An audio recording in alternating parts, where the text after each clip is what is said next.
അസ്സലാമു അലൈക്കും വറഹ്മത്തുള്ളാഹി.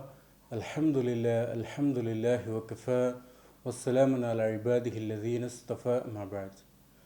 പ്രിയപ്പെട്ട സത്യവിശ്വാസികളെ, വിശ്വാസികളെ, പരിശുദ്ധമായ റമളാനിൻ്റെ ദിനരാത്രങ്ങൾ ഓരോന്ന് കഴിഞ്ഞു പോവുകയും ഇപ്പോൾ ഇതാ അവസാനത്തെ 10 എത്തി നിൽക്കുന്ന ഘട്ടത്തിലാണ് നമ്മൾ ഓരോരുത്തരും.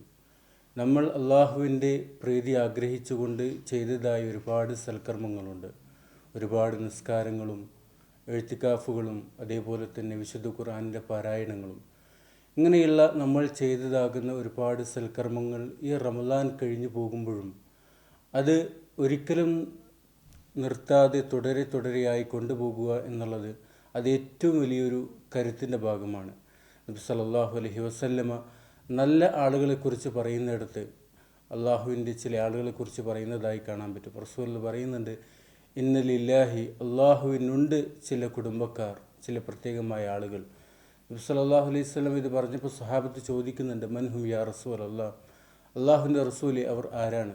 നബി സല്ലല്ലാഹു അലൈഹി വസല്ലം പറയുന്നു, ഹും അഹ്ലുൽ ഖുർആൻ അഹ്ലുല്ലാഹി വഖാസത്തുഹു, അവർ അള്ളാഹുവിൻ്റെ ആളുകളാണ്, അഥവാ ഖുർആനിൻ്റെ ആളുകൾ.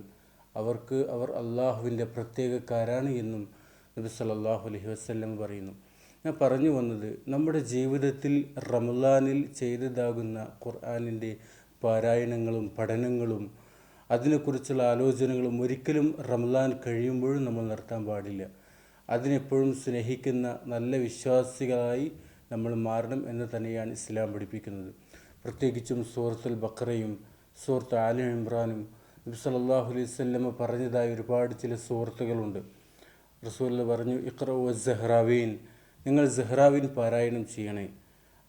നബി സല്ലല്ലാഹു അലൈഹി വസല്ലം എന്ന് പറയുമ്പോൾ ആ സഹ്റാവിൻ ഏതൊക്കെയാണെന്ന് സൂചിപ്പിക്കുന്നുണ്ട്. ഒന്ന് സൂറത്തുൽ ബഖറയും സൂറത്ത് ആലി ഇമ്രാനും. നമ്മൾ ഒരുപക്ഷെ ഒരുപാട് ദൈർഘ്യമുള്ള പാരായണം ചെയ്യാൻ മടിക്കുന്ന ചില സൂറത്തുകളാണ്. പക്ഷേ നബി സല്ലല്ലാഹു അലൈഹി വസല്ലം പറഞ്ഞു, അത് പാരായണം ചെയ്യുകയാണെങ്കിൽ ആ 2 സൂറത്തുകൾ നാളെ പരലോകത്ത് നമുക്ക് വേണ്ടി വരും. കഅന്നഹുമാ ഗമാമതാനി ഔ കഅന്നഹുമാ ഗയായതാനി ഔ കഅന്നഹുമാ ഫിർഖാൻ മിൻ തയ്ർ, ഒന്നല്ലെങ്കിൽ 2 കാറ്റ് വരും പോലെ വരും, അതുമല്ലെങ്കിൽ 2 മേഘങ്ങൾ വരും പോലെ വരും, ഇനി അതുമല്ലെങ്കിൽ 2 പക്ഷിക്കൂട്ടങ്ങൾ വരും പോലെ വരും. എന്നിട്ട് സവാഫത്തു ഹാജാനി അൻ അസ്ഹാബിഹിമ, അത് പാരായണം ചെയ്ത ആളുകൾക്ക് വേണ്ടി അത് നാളെ പരലോകത്ത് അള്ളാഹുവിനോട് ശുപാർശ പറയുമെന്ന് അവിടുന്ന് പഠിപ്പിക്കുന്നുണ്ട്. ഞാൻ പറഞ്ഞു വന്നത്, നമ്മൾ ചെയ്യുന്ന ഖുർആനിൻ്റെ ഓരോ പാരായണങ്ങളും അത് നാളെ നമുക്ക് ശഫാഅത്ത് പറയും. അതുകൊണ്ട് തന്നെ എപ്പോഴും ഖുർആനുമായിട്ടുള്ള ഒരു ബന്ധം നമ്മൾ സ്ഥാപിക്കണം. ഖുർആനിനെ വായിക്കുകയും ഖുർആനിനെ തഫ്സീർ അനുസരിച്ച് പഠിക്കുവാനും അങ്ങനെ ഖുർആനുമായി എപ്പോഴും ഒരു ബന്ധം പുലർത്തുകയാണെങ്കിൽ അള്ളാഹുവിൻ്റെ സഹായം നമുക്ക് എപ്പോഴും ഉണ്ടാകും. നബി സല്ലല്ലാഹു അലൈഹി വസല്ലം ഇത് തന്നെയാണ് പഠിപ്പിച്ചത്. അങ്ങനെ ഖുർആനുമായി ബന്ധപ്പെടുന്ന ഒരാൾ, അയാളിൽ നിന്നും ശൈത്താൻ വഴിമാറിപ്പോകും.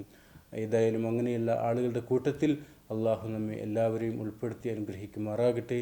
അസ്സലാമു അലൈക്കും വറഹ്മത്തുള്ളാഹി.